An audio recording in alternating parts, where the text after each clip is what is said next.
So, welcome along to our last interview. We finally managed to get Branko over on the ferry. He's escaped Malta for a few days, so he's joining us. Thank you for joining us today. So just before we get into the interesting questions, obviously the reason why we're here, Branko, is because of the COVID situation and no football being suspended. So I'm just going to start one question on that one. How is it working at the moment with training? Are you doing anything? Are you still spending time with your players? Or, I mean, it's obviously reduced. How are you managing with any to keep fit at the moment, Branko?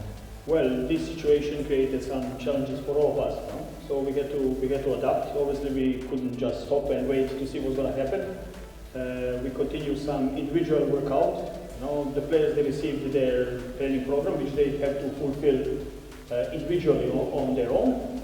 So within a week, we have, I would say, 2 days. We have online sessions between us, some strength work and proprioceptive work, and the other 4 times they need to go outdoors on their own and to do their work. Now, to get to know exactly what's happening, each player carries with him a smartwatch or GPS. So at the end of the day, they send us the data, and we can track what's happening throughout the session. Perfect. As an ex-footballer myself many years ago, the one thing I know is that's great to keep fit, but it's always boring for a footballer without the ball at his feet in training. Yes. It is boring. In fact, even what's the name before this situation, or in our training sessions, we used to use always ball games, small sided games, tactical games. We used to do everything with the ball. You know, even speed work was done with the ball. Yeah. But it is a big change, and to tell you the truth, even for me as a coach, it was a little bit challenging because myself, I'm used on the ball work as well. You know? So all of a sudden now we are there, and we don't know what is the threshold to start from. Exactly. You know, Exactly. because before we used to have type of the game, number of players, dimension of the pitch. You know, Exactly. But all of a sudden we don't have these things. Now we just have the distance, we have the stopwatch, and we have to, But we're getting the feedback on a daily basis, to try to understand how they are affected with this workout, and whenever needed, we adjust a little bit. And I suppose, coach, the only good thing is all the other coaches in the league are in the same situation, so everyone's having to struggle with it. Okay, well that's up to date. So we leave the COVID situation behind just for a little while, so I'm going to move on with some questions for you, coach. First one is, after losing a game of football, how long does it take you to get yourself back to normal again? How long? Do you recover quickly, or does it take you a while? I would say day after. Day after. That evening, that night, you revise. If possible, you see the game again, but day after you start new game. So if you've lost a game, for example, coach, you don't deal with it in the dressing room. Do you leave it the day after, or do you take it in the dressing room straight after? Look, in reality, I deal with every game that just passed, be it lost game or won game, So every game has to be addressed. So Right. Every game that we play, we address it within 2-3 days. So is it a win, is it a loss? It has to be addressed. In my opinion, it's very important to address even when you win. Yes, because you want to keep your feet on the ground, and you have to still pinpoint and find these small things that were not functioning as they maybe should. Of course. But when you lose the game, obviously there's nothing much to say. We lost the game, the players know that something went wrong, and it's easier to point out. Cool. Best moment in football, Branko? Up to now, your best moment in football? Myself, best moment in football. I would say the win against PSV Eindhoven. We had a friendly game with them, and it was a friendly game, but the stadium was full, and we managed to beat them, and they were at that point 8 finals of the Champions League, something Right. like that. Yeah, they were doing a training camp, and it was really top game. It was top game, top opponent, top game. So it was one, and the other one would be probably the win against Maccabi Tel Aviv in qualification for the Champions League. Yeah. So these international games, They stick in. Yes, much more. Yeah. But I mean, you also, if I'm not mistaken, you also won the Premier League in Malta with Hibernians. Is that correct as well? Which is quite some. Yes, 2014, 2015. Yeah. That season also had some memorable games, I can recall a couple of them. But when you play against foreign opponent, the challenge is much bigger, and stays longer in memory. Were you ever a player coach, if you don't mind me? I didn't do that research. Did you play yourself? No. You just coach. You never played. Yeah. Okay. How many languages do you speak? So Serbian, English, Italian, and I don't dare to say Maltese. So let's say 3.5, yeah. 3.25, yeah. Oh, okay. Do you support a foreign team outside of your home country? Well, how can I tell you? When I was young, obviously I had my boyhood team. It was Red Star Belgrade, and in those times it was a magnificent team, winning the Champions League, being the champions of the world, some great players. But then, as I became a player, I started playing a bit against them, and then my passion for supporting the club went a little bit down, Right. And nowadays, since I'm in this coaching business, I cannot say I prefer this club or that club, We can all of us can say it's magnificent how Barcelona used to play 10 years ago, and everybody loved that style of play.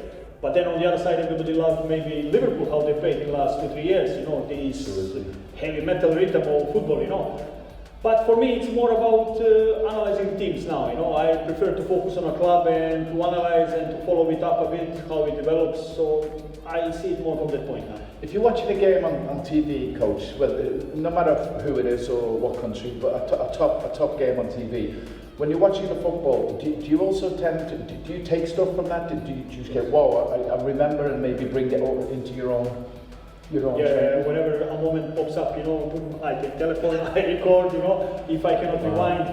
In fact, yesterday we had an online session, and first 20 minutes I dedicated for some tactical discussion. And the material which I prepared was on the day when City played against Borussia Mönchengladbach. And something that I was mentioning happened in the game. So I took the phone, I recorded, and I mixed it up, So when I tell them, look guys, I think this works good, then I get the evidence to back it up. Look, the good teams, they do like that. So in a way, sometimes you're not really relaxing when you watch football, you're still working. Yes, it's work all the time, because how I see it, I have a huge database, every time I see something, I cut the clip, I collect it, and I have, some tactical stuff, set pieces stuff, individual development, so whenever I see something, I'm collecting all these things. Wow, fantastic. Okay, do you like the bar system, and would you support it if it came to footballing also? Yes, I agree with it. Honestly, I was thinking about it some ages ago. I remember some 10-15 years ago, I saw an article that in South America there was a guy, he was a referee, and he whistled something, and on the screen they showed the action, and he understood that he made a mistake, and he changed his decision, which at the time was against the rules. Yeah. But the guy was clear in front of himself, his clear conscience, and I said, this must be the way. Yeah. Because the VAR is there to help, not the clubs, to help the referees, first of all. Because the referee doesn't want to be actor in the game, the one who decides who wins or loses. So I think it's a must, especially when you see Champions League games, that this minor decision can take a team in or out, and put it even in the league. You can win or lose the trophy maybe because of that, especially when the teams are very close. So I think that VAR is necessity. We have, I don't know if you know, we have Armour, we've been practicing now, we've set up cameras, we've got a bar room ready. Now whether that comes next year or it comes at all, I really don't know. But what I have learned is, wow, you have to get the angles right. It's not, everyone thinks it's one camera, but your first camera starts in the midfield, because the offside ball, that's where it's going to be played from. Yes. The first ball when it's kicked, so it's a lot of technical. Yes. Or you don't bother doing it. If you don't do it properly, then it's not worth doing, right, Coach? It is a technical challenge, but technology is advancing every year, So luckily, they will come to the models that will be approachable to all the leagues in the world, and hopefully we can use it. Perfect. After football, what other sport would you enjoy? As a sport, I would say basketball. But as a sport activity, many, cycling, swimming, kayaking, Oh, really? So many. My goodness, you ever get time to practice any of them? Yes. But in my country, we used to be very sporty. Of course. And you just mentioned football, basketball, handball, water polo. Successful in all these team sports, So and we used to practice a lot, So this sport spirit is still with me. Superb. Okay, so what would your favourite topping be on your pizza?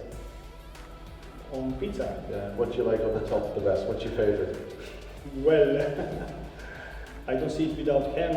I would like to see it sometimes even with with chicken, you know, but Cool. I think ham is the most important.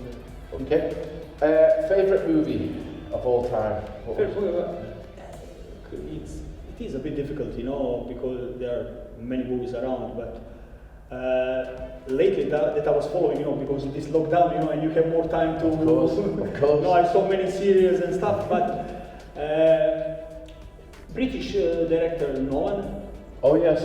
He has some great movies, you know. Yes. He does the movies that after you finish watching, you start thinking, you know, and it stays with you. Exactly. And I like these kind of movies when you Me need too, to think, you know, like tipo Interstellar or Tenet, the last one, you know. Absolutely. So they're good, but when you see the best all time, you know, classics like Godfather or, you know, it's top, you know. Shawshank Redemption. My favorite actually, The Godfather. Okay, cool.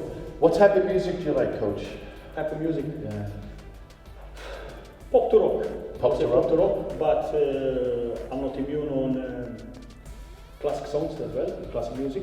Okay. Because in my secondary school we used to listen a lot to this classic music, going to theaters, you know, so we grew up with it. And sometimes even some good songs from different countries, like with Spanish language from Argentina, you know, I used to find, or from Cuba, or that sounds Quite across the board. That you like a lot of different. Yes. If you were to have music in it, if you could have some music, I'm looking over, by the way everybody, I'm looking over at the captain over there on this one. If you were to have some music in the dressing room before a game, who do you think it would be that would pick that music? Well, who would pick up the music? Who would decide? Would it be the captain, would it be you, or do you have somebody in your team that you think, oh, he's going to pick the music? We have to understand, you know, with national teams, I used to give them the music in the dressing room before the matches and before training sessions, you know.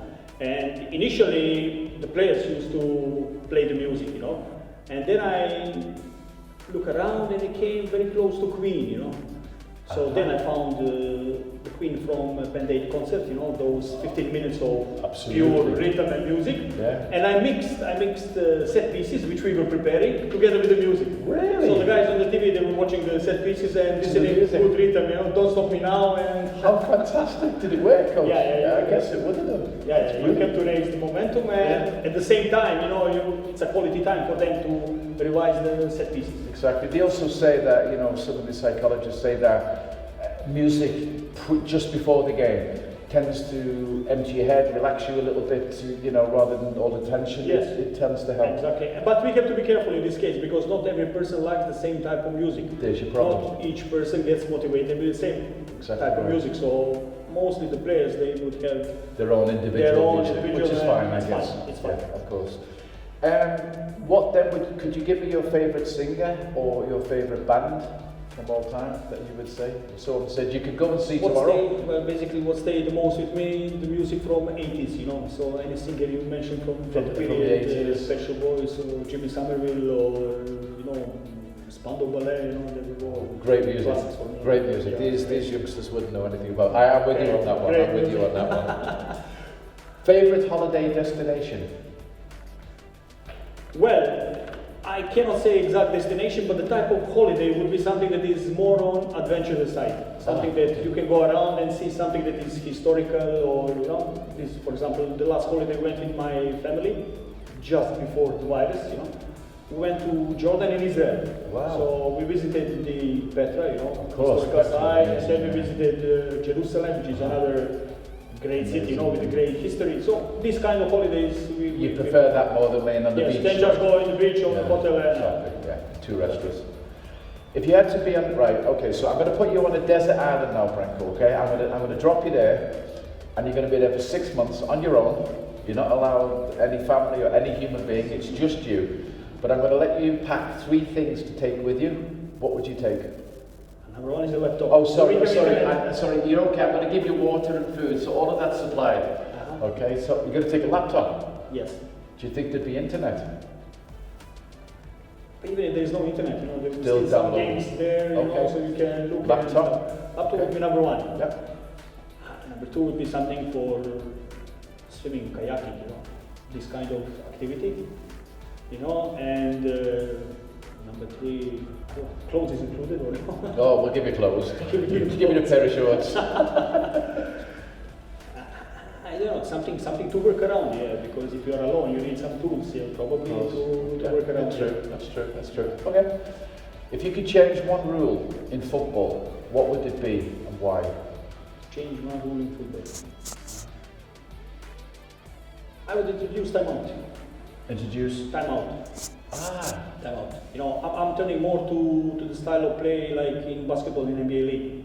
You know, we have like 4 quarters of course, certain amount of time, you know, of course, because the game is getting very fast. You know? Yes. And this number of substitutions, which rise now to 5, is of utmost importance. Yeah. You know, because with 5 you can change a lot of things in the game. Of course. And I think that one extra timeout after 22, 23 minutes would be beneficial. That's interesting. That's a good one.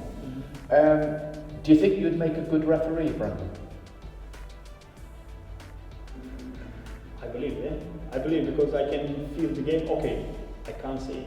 I find sometimes myself in the position of the referee during the training match, you know.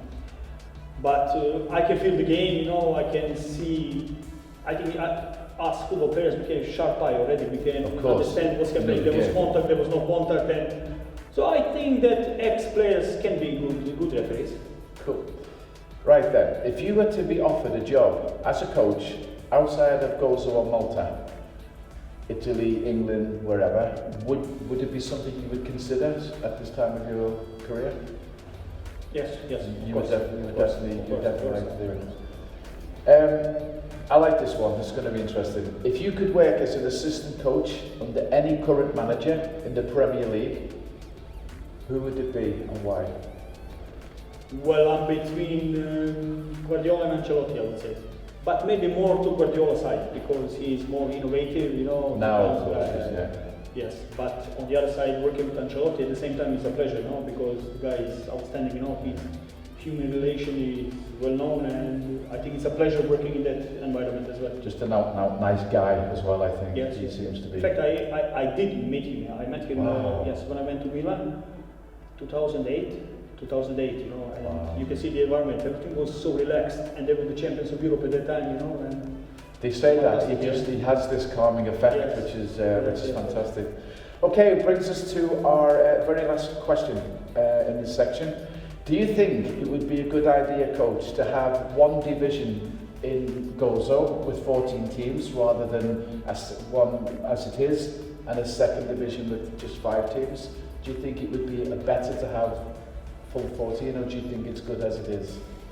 I think it's still better to have two leagues, you know, and because what do you want to raise the quality of competition? You need more how can I say, more matches which are uncertain, you know, more matches between balanced teams, you know. If you have a situation that you can win, I don't know, 6-0, 7-0, then in this kind of games nobody wins, everybody loses, you know. Exactly. The ones who won, they think they are too good, exactly, which might be they are not. And the ones who lose, they get more depressed, you know. Yeah. So I think balanced game matches, maybe smaller leagues, maybe 3 rounds. Yeah. You know. What the coaches actually mentioned, which I thought, you know, was maybe sustainable, was he said that what might have worked is if you start the league with 14, but maybe after the first part of the league is finished, the first section, you then split the league away into 2 leagues.